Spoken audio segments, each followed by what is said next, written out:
आज हम सभी 9th क्लास का 3rd चैप्टर चुनावी राजनीति के बारे में पढ़ेंगे।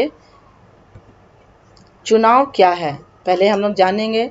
चुनाव या निर्वाचन लोकतंत्र का एक महत्वपूर्ण प्रक्रिया है जिसके द्वारा जनता यानी लोग अपने प्रतिनिधियों को चुनती है। चुनाव के द्वारा ही आधुनिक लोकतंत्रों के लोग विधायिका और कभी-कभी न्यायपालिका एवं कार्यपालिका के विभिन्न पदों पर आसीन होने के लिए व्यक्तियों को चुनते हैं। चुनाव की जरूरत क्यों? किसी भी लोकतंत्र में नियमित अंतराल पर चुनाव होते हैं। दुनिया के 100 से अधिक देश ऐसे हैं जहां प्रतिनिधियों को चुनने के लिए चुनाव होते हैं। नेक्स्ट हम लोग पढ़ेंगे लोकतंत्र में चुनाव क्यों जरूरी है। लोकतंत्र दो शब्दों से मिलकर बना है, लोक और तंत्र। लोकतंत्र दूसरा, लोकतंत्र की सबसे उपयुक्त और सरल परिभाषा जनता का, जनता के लिए, जनता के द्वारा शासन, यह इब्राहिम लिंकन ने कहा है। अब ऐसे में लोकतंत्र जिसमें लोग अपना शासक प्रतिनिधि चुनते हैं वह बिना चुनाव के कैसे संभव है। तो चौथा पॉइंट पे हम लोग देखेंगे चुनाव का सीधा सा अर्थ है चयन करना। अब बिना किसी चुनाव के कोई अपने प्रतिनिधि का चयन कैसे करेगा। पांचवा, चुनाव की प्रक्रिया या विधि कुछ भी हो सकती है। छठा, पर यहाँ शासक का चुनाव होता है वही लोकतांत्रिक सरकार है। जहां हम लोग शासक का चुनाव करते हैं वही लोकतांत्रिक सरकार बनती है। लोकतंत्र में चुनाव का क्या महत्व है। लोकतंत्र में चुनाव के महत्व के बारे में जानेंगे। लोकतंत्र में चुनाव इसलिए आवश्यक है क्योंकि लोकतंत्र में चुने हुए प्रतिनिधि का ठीक ढंग से कार्य सुचारू रूप से जनता के लिए उसे निश्चित समय अंतराल में चुनाव किया जाता है तथा पुनः सरकार का गठन किया जाता है तथा लोकतंत्र की सरकार द्वारा जनता के द्वारा और जनता के लिए होती है। इसलिए लोकतंत्र में चुनाव अति आवश्यक है। लोकतंत्र के लिए चुनाव एक महत्वपूर्ण अंग है। इसलिए चुनाव के बिना लोकतंत्र की कल्पना भी नहीं की जा सकती है। चुनाव को लोकतांत्रिक बनाने का आधार क्या क्या है, इसके बारे में हम लोग जानेंगे। पहले हम लोग देखेंगे वोटिंग मशीन है, ईवीएम मशीन है, इलेक्ट्रॉनिक वोटिंग मशीन, इसको हम लोग बोलते हैं ईवीएम मशीन। लेकिन चुनाव की लोकतांत्रिक बनाने का आधार के बारे में पहले जानेंगे।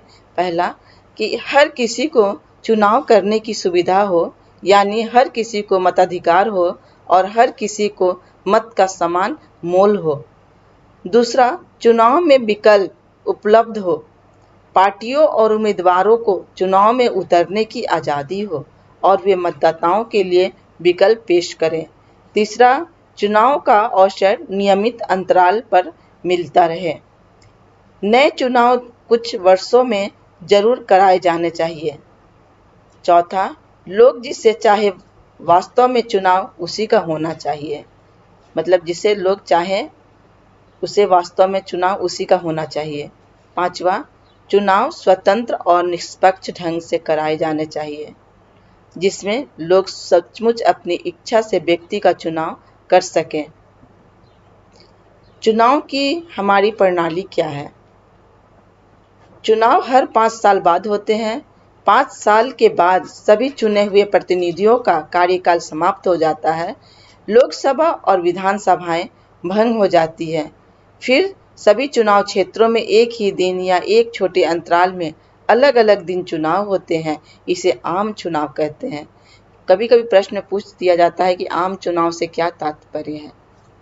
और कई बार सिर्फ एक क्षेत्र में चुनाव होता है जो किसी सदस्य की मृत्यु या इस्तीफे से खाली हुआ होता है, उसे उपचुनाव कहते हैं।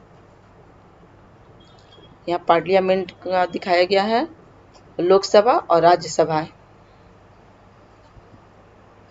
चुनाव क्षेत्र के बारे में हम लोग जानेंगे। चुनाव क्षेत्र या निर्वाचन क्षेत्र, इलेक्शन डिस्ट्रिक्ट, जिसे अंग्रेजी में हम लोग कहते हैं कॉन्स्टिट्यूशनरी शब्द में बुलाया जाता है। किसी भी क्षेत्र के विधान पालिका चुनाव में एक सीट निर्वाचित करने वाली क्षेत्रीय इकाई होती है। साधारणतः किसी चुनाव क्षेत्र में हुए निर्वाचन में केवल उस क्षेत्र में रहने वाले पंजीकृत निवासी ही वोट दे सकते हैं।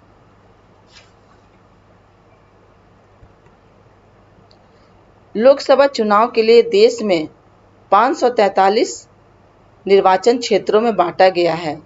हर क्षेत्र में चुने गए प्रतिनिधियों को संसद सदस्य कहते हैं।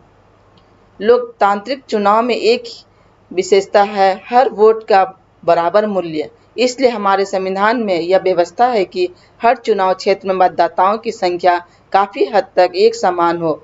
इस प्रकार प्रत्येक राज्य को उसकी विधानसभा की सीटों के हिसाब से बांटा गया है। इन सीटों में निर्वाचित प्रतिनिधियों को विधायक कहते हैं। निर्वाचित प्रतिनिधियों को विधायक कहते हैं। प्रत्येक संसदीय निर्वाचन क्षेत्र में विधानसभा के कई निर्वाचन क्षेत्र आते हैं। पंचायतों और नगरपालिका के चुनाव में भी यही तरीका अपनाया जाता है। प्रत्येक पंचायत को कई वार्डों में बांटा जाता है जो छोटे छोटे निर्वाचन क्षेत्र हैं।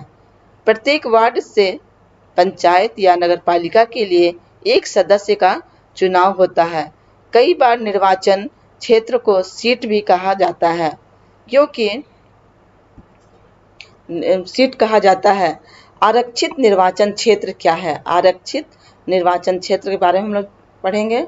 आरक्षित निर्वाचन क्षेत्र वे निर्वाचन क्षेत्र हैं जिनमें अनुसूचित जाति और अनुसूचित जनजाति के लिए उनकी जनसंख्या के आधार पर सीटें आरक्षित की जाती है।